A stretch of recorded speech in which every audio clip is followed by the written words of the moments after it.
workouts for the next couple weeks are just going to be awesome. And luckily I have expos lined up pretty much every couple weeks, so I'm like always inspired from you guys. So thank you for that, and keep sharing your inspirational stories. I love it.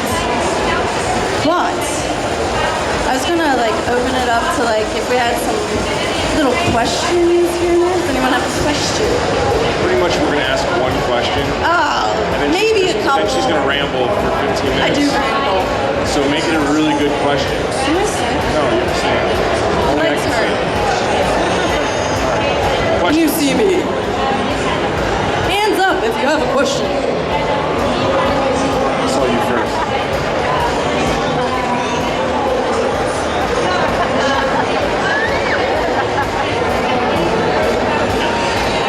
So I know for a lot of athletes and coaches, they just kind of go to the gym, you go through the motions, lifting and all that. I want to know what your kind of whole mindset is when you go to the gym. Like what makes you, how do you push yourself mentally as opposed to just physical? I definitely would lie if I said like I was just always motivated nonstop. There's always points and times where you hit that period where you're just like, a little unmotivated.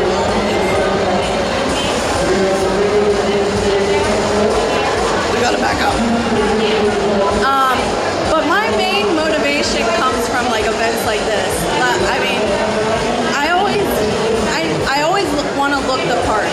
When I got my pro card, I wanted to make sort of like a stand, like, okay, now I'm a professional athlete. I need to look professional 100% of the time, not just look, oh, Dana looks good, she must have a show coming up. No, I want to look good year round at every expo. So I sort of, like, for the first couple years, like, everyone's like, oh, Dana Linn, abs. So every single time you see me, I want to look the same way. I don't want to like sign a picture and be like, yeah, that's me. And they're like, really? That's you? So that's honestly what drives my motivation in the gym the most, is knowing I have to be somewhere, knowing that so many people look up to me, and I don't want to, I'm not someone that likes to disappoint. So I don't want you guys to come and be like, Dana looks a little off season today. I always want to be on season no matter what.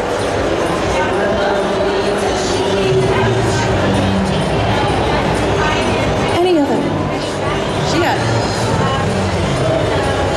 So you mentioned that your diet had changed after 2010 when you met George Girl. But how did your diet change?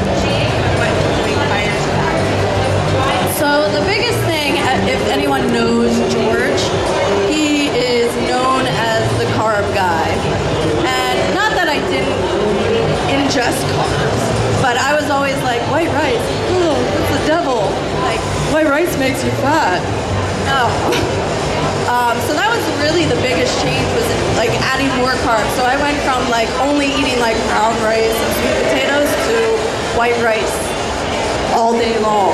And I love white rice with a little bit of Frank's Red Hot Buffalo. That's why I can stay on season, because like I don't mind eating the foods that I eat. I eat them year round. It's chicken, turkey, fish, white rice, and Frank's Red Hot. That is the keys to success.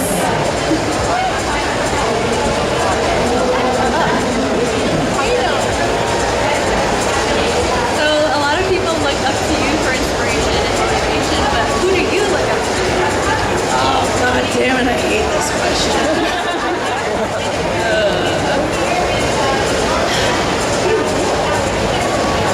Well, the thing with it's not, I don't really look up to people. A lot of people look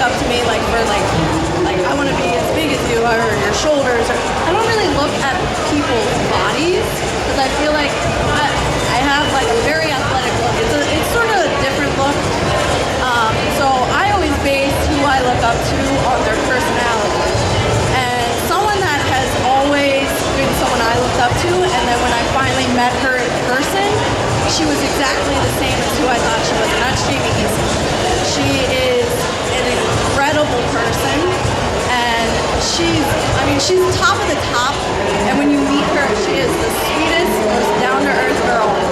I have met people in my day when I was an amateur, going to shows, and you meet somebody, and you're sort of just like, and they sort of don't give you the time of day, and it sort of just lets you down.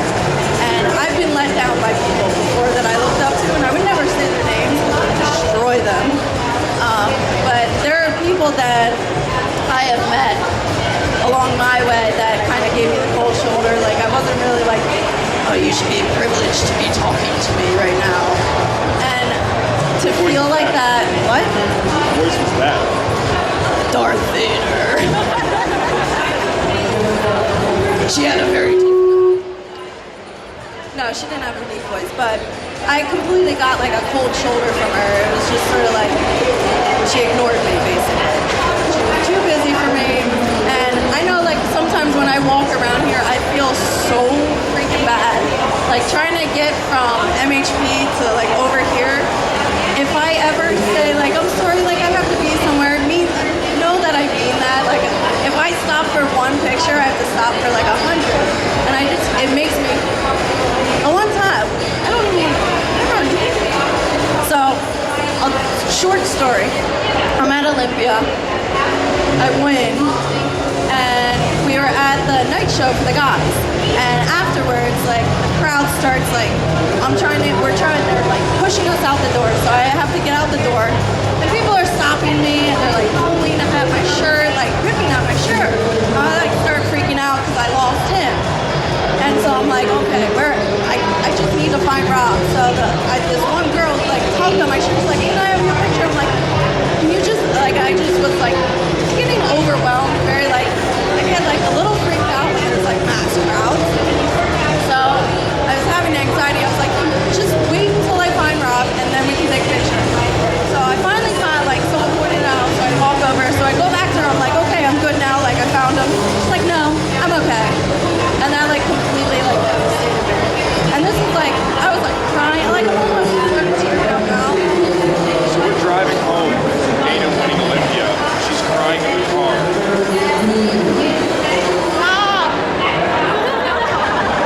Because of this one, like, and she wasn't even a real fan, she just wanted a fucking picture. I'm sorry. She just wanted a picture. And like, the Olympian night was ruined because this one girl gave her an attitude that mean bugged her across the room. Well, I wish that girl nothing but the worst, but Yeah.